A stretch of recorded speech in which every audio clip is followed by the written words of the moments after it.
for a fourth time. I don't know by the time this airs how long we've actually been out of quarantine. I don't know when this airs if we ever got out of quarantine.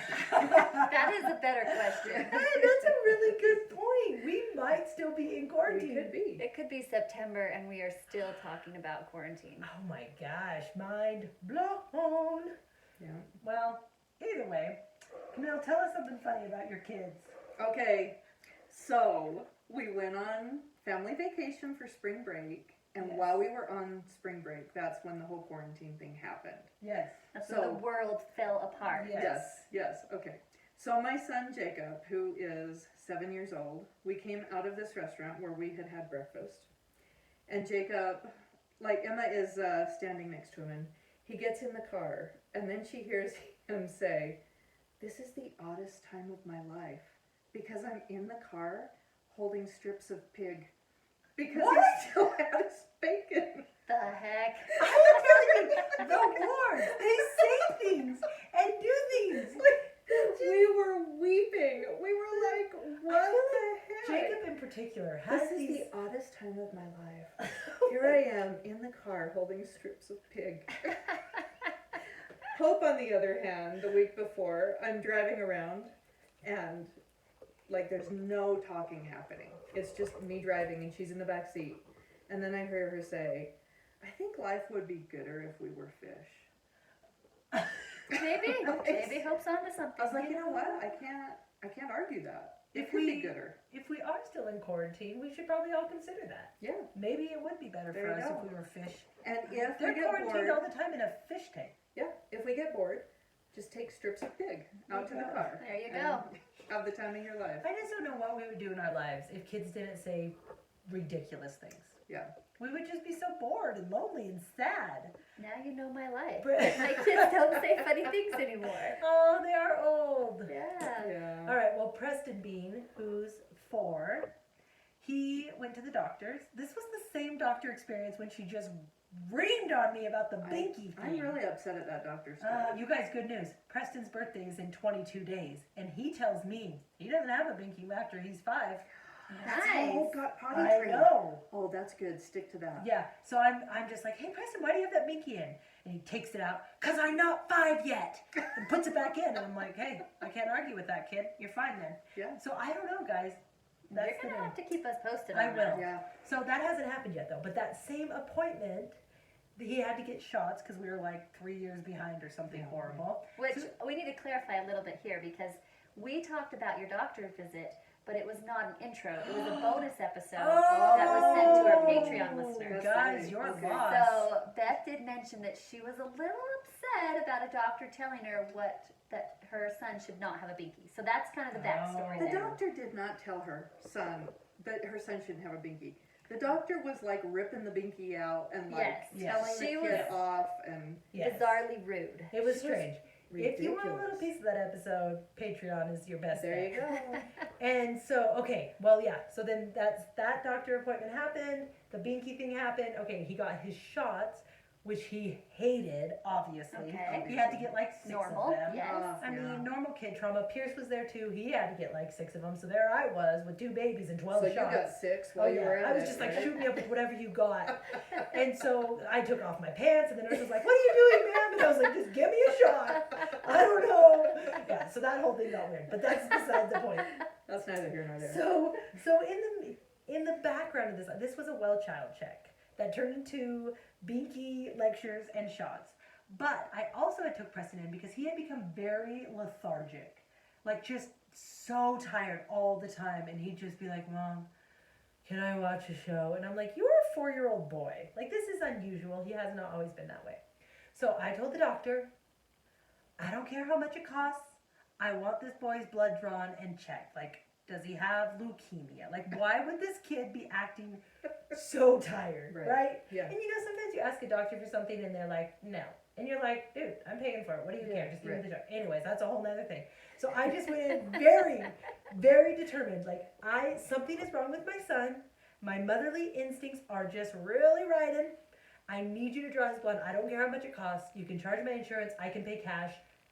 I'm not leaving until you draw this boy's blood and just test it. Plus, I've got my pants off. Plus my pants are off, and I'm just saying, you're not I'm getting, not going anywhere. you're not getting this visual out for a while. So I took him over. So after getting 6 shots, Yes. then we had to go over and get blood draws. And they said, oh yeah, well we do this new shot for babies too. We like to check them if they're anemic or something. I've never had this done until my 5th. So Pierce needed his blood drawn too. Oh my gosh. So now I went 6 shots Did apiece. you have lobotomist students in there? That's what was happening. That's They what were it like- sounds like. We also Oh, and also we're going to check his depression levels through his blood. I don't know what was happening. So Pierce needed a blood drawn. Preston. So we sit there. Pierce was just a finger prick. We get him done. The nurse takes him away. He's happy. He's looking at the fish. Yeah. Wishing he was one. Yeah. Preston had to have the actual blood drawn through his arm. Oh, that's hard. So, long story longer, we get home and we were just talking and, at the dinner table that night, and kids say, what happened that day, what happened this day? And Preston's like, this was the worst day ever. And we're like, everyone's like, why, Preston, what happened? He's like, I had to have shots. And then someone took my blood. That person was literally a vampire. It's like, that was a nurse, actually. And I'm like, vampires drink the blood. He's like, well, maybe they did. He was like so There's ticked no proof. that some jerk would pull, they pulled 4 vials out. So now I think he might think all nurses are vampires. So that made him anemic. Did Yeah. they find- So turns out he doesn't have leukemia, but Yeah. he is anemic now. Okay, all right. No, they had nothing. They came back. He's normal. And I was like, huh. That's because they drank the blood. That- They didn't even test They it. never tested because that person was literally a vampire. I just love. I'm telling you, life would be so boring if the kid was just like, "Oh, today I got shots and they hurt, and then I had a blood draw." So great. Who talks so, like that? that's so boring. So Kids boring. keep everything entertaining. So Yeah. I've got a kid in driver's ed right now. Oh, Oh, geez. I'm So we've sorry. been using quarantine as reasons to drive all over southern Yes, Utah. he's probably the best driver. Yeah, Though. he drives all over. We just go on these day drives to get his hours in. Yeah. So Jake and Hope are in the back in their car seats, right? Elijah's driving the car. We're in the middle of nowhere. Okay, so I had taken their car seats out of the car. I don't remember why. I had put them on the driveway. Okay. Then a week went by because we're in quarantine. We don't go anywhere. Right. Then we went on this big drive that was like 3 hours long. I put the car seats in the car and off we go. About 30 minutes into it, I start hearing Hope say, oh my gosh, there's an ant. Turns out no. their No. car seats may have been full of ants Oh no. when they got put back into the car. Shoot. So here we are in the middle of the reservation. Like literally, there's nowhere to go. There's nothing to do here. We're driving along. The kids are screaming because there are ants crawling out. So finally I'm like, unbuckle. You guys get in the back seat of the Sequoia and just buckle up back there. We'll just leave the car seats. And they're back there. And I hear Jacob look at Hope and go, I just wish this had never come to us. and then Hope goes, Mom, when we get home, I am going to freaking run my life. And we were like, what? Oh, And yeah. he goes, Hope, it's run for your life. You have to run for your life. Get And the she's like, correct okay, preposition. I'm going to run my life for my life.